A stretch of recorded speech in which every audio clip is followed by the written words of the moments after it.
আসসালামু আলাইকুম everyone, welcome to my channel.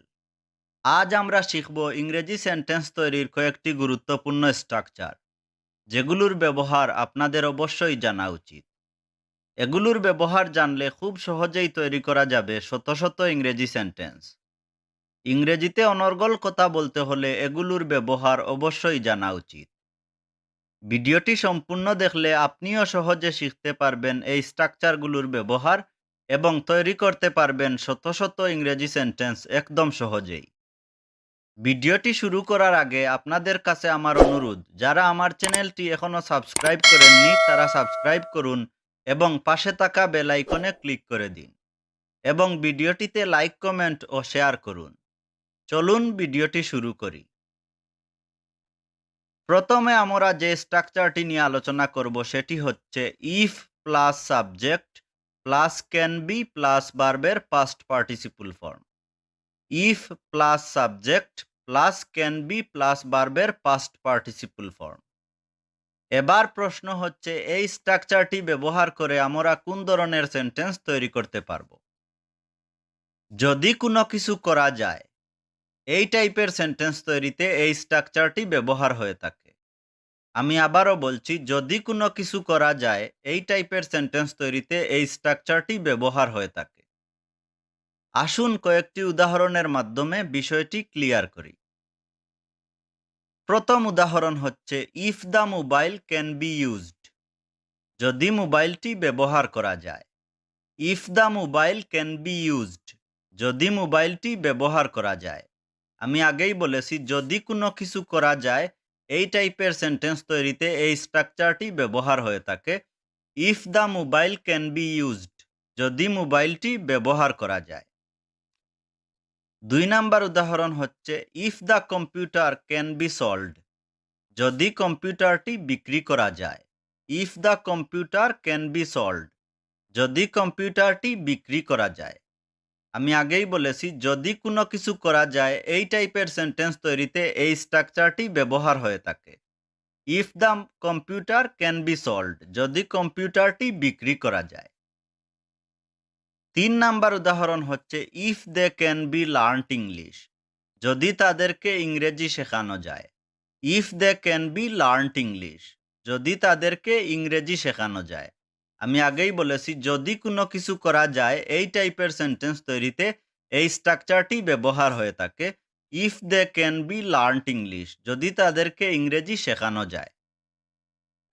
4 number উদাহরণ হচ্ছে, if you can be helped. যদি তোমাকে সাহায্য করা যায়। If you can be helped, যদি তোমাকে সাহায্য করা যায়। আমি আগেই বলেছি, যদি কোনো কিছু করা যায়, এই টাইপের সেন্টেন্স তৈরিতে এই স্ট্রাকচারটি ব্যবহার হয়ে থাকে। If you can be helped, যদি তোমাকে সাহায্য করা যায়। 5 নাম্বার উদাহরণ হচ্ছে, if the work can be done. যদি কাজটি করা যায়। If the work can be done, যদি কাজটি করা যায়। আমি আগেই বলেছি, যদি কোনো কিছু করা যায়, এই টাইপের সেন্টেন্স তৈরিতে এই স্ট্রাকচারটি ব্যবহার হয়ে থাকে। If the work can be done, যদি কাজটি করা যায়। তো ডিয়ার স্টুডেন্ট, এভাবেই ভার্ব চেঞ্জ করে করে শত শত ইংরেজি সেন্টেন্স তৈরি করা যাবে এই স্ট্রাকচারটি ব্যবহার করে। এবার আমরা যে স্ট্রাকচারটি নিয়ে আলোচনা করব সেটি হচ্ছে, দুজ হু প্লাস আর প্লাস ভার্বের সাথে ING. Does who plus are plus ভার্বের সাথে আইএনজি। এবার প্রশ্ন হচ্ছে, এই স্ট্রাকচারটি ব্যবহার করে আমরা কোন ধরনের সেন্টেন্স তৈরি করতে পারবো? যারা কোনো কিছু করছে, এই টাইপের সেন্টেন্স তৈরিতে এই স্ট্রাকচারটি ব্যবহার হয়ে থাকে। আমি আবারও বলছি, যারা কোনো কিছু করছে, এই টাইপের সেন্টেন্স তৈরিতে এই স্ট্রাকচারটি ব্যবহার হয়ে থাকে। আসুন কয়েকটি উদাহরণের মাধ্যমে বিষয়টি ক্লিয়ার করি। প্রথম উদাহরণ হচ্ছে, দুজ হু আর লার্নিং ইংলিশ। যারা ইংরেজি শিখছে। দুজ হু আর লার্নিং ইংলিশ, যারা ইংরেজি শিখছে। আমি আগেই বলেছি, যারা কোনো কিছু করছে, এই টাইপের সেন্টেন্স তৈরিতে এই স্ট্রাকচারটি ব্যবহার হয়ে থাকে। দুজ হু আর লার্নিং ইংলিশ, যারা ইংরেজি শিখছে। 2 নাম্বার উদাহরণ হচ্ছে, those who are doing the work, যারা কাজটি করছে। those who are doing the work, যারা কাজটি করছে। আমি আগেই বলেছি যারা কোনো কিছু করছে এই টাইপের সেন্টেন্স তৈরিতে এই স্ট্রাকচারটি ব্যবহার হয়ে থাকে। those who are doing the work, যারা কাজটি করছে। 3 নাম্বার উদাহরণ হচ্ছে those who are going to London, যারা লন্ডনে যাচ্ছে। those who are going to London, যারা লন্ডনে যাচ্ছে। আমি আগেই বলেছি যারা কোনো কিছু করছে এই টাইপের সেন্টেন্স তৈরিতে এই স্ট্রাকচারটি ব্যবহার হয়ে থাকে। those who are going to London, যারা লন্ডনে যাচ্ছে। 4 নাম্বার উদাহরণ হচ্ছে those who are playing football, যারা ফুটবল খেলছে। those who are playing football, যারা ফুটবল খেলছে। আমি আগেই বলেছি যারা কোনো কিছু করছে এই টাইপের সেন্টেন্স তৈরিতে এই স্ট্রাকচারটি ব্যবহার হয়ে থাকে। those who are playing football, যারা ফুটবল খেলছে।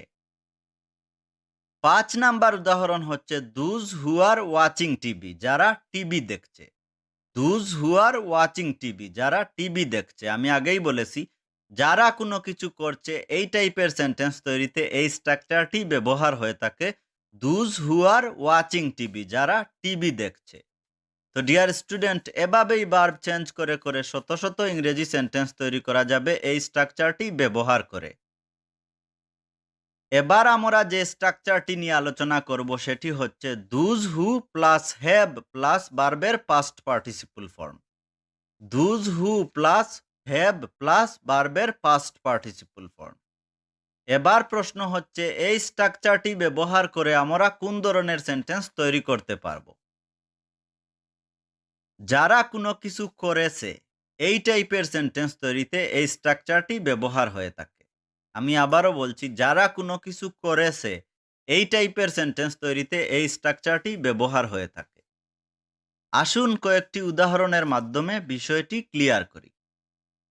প্রথম উদাহরণ হচ্ছে those who have learned English, যারা ইংরেজি শিখেছে।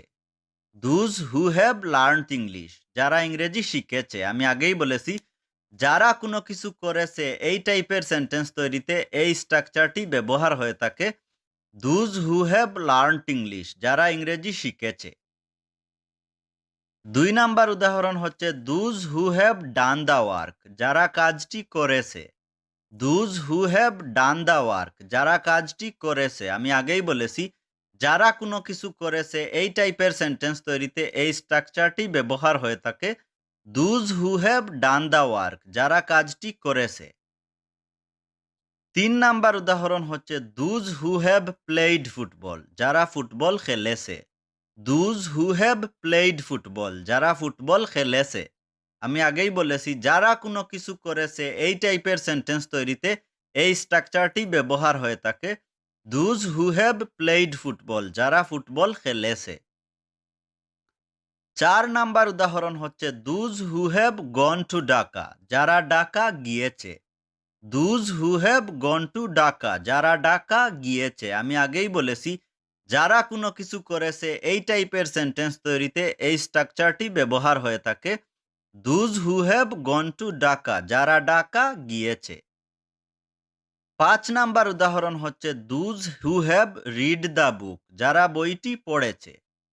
those who have read the book, যারা বইটি পড়েছে। আমি আগেই বলেছি যারা কোনো কিছু করেছে এই টাইপের সেন্টেন্স তৈরিতে এই স্ট্রাকচারটি ব্যবহার হয়ে থাকে। those who have read the book, যারা বইটি পড়েছে। তো ডিয়ার স্টুডেন্ট, এভাবেই ভার্ব চেঞ্জ করে করে শত শত ইংরেজি সেন্টেন্স তৈরি করা যাবে এই স্ট্রাকচারটি ব্যবহার করে। তো আশা করি আপনারা এই স্ট্রাকচারগুলোর ব্যবহার সম্পর্কে বিস্তারিত বুঝতে পেরেছেন। তারপরেও যদি কোনো সমস্যা থেকে থাকে তাহলে কমেন্ট সেকশনে কমেন্ট করবেন, আমি আপনাদের রিপ্লাই দেওয়ার চেষ্টা করব। ইংরেজি সেন্টেন্স তৈরির স্ট্রাকচার নিয়ে আমি অনেকগুলো ভিডিও আপলোড করেছি। যদি ভিডিওগুলো আপনি না দেখে থাকেন তাহলে আই বাটনে প্লেলিস্টের লিংক দেয়া থাকবে, ক্লিক করে ভিডিওগুলো দেখে নিতে পারেন। ভালো থাকবেন, সুস্থ থাকবেন, দেখা হবে পরবর্তী ভিডিওতে। আল্লাহ হাফিজ।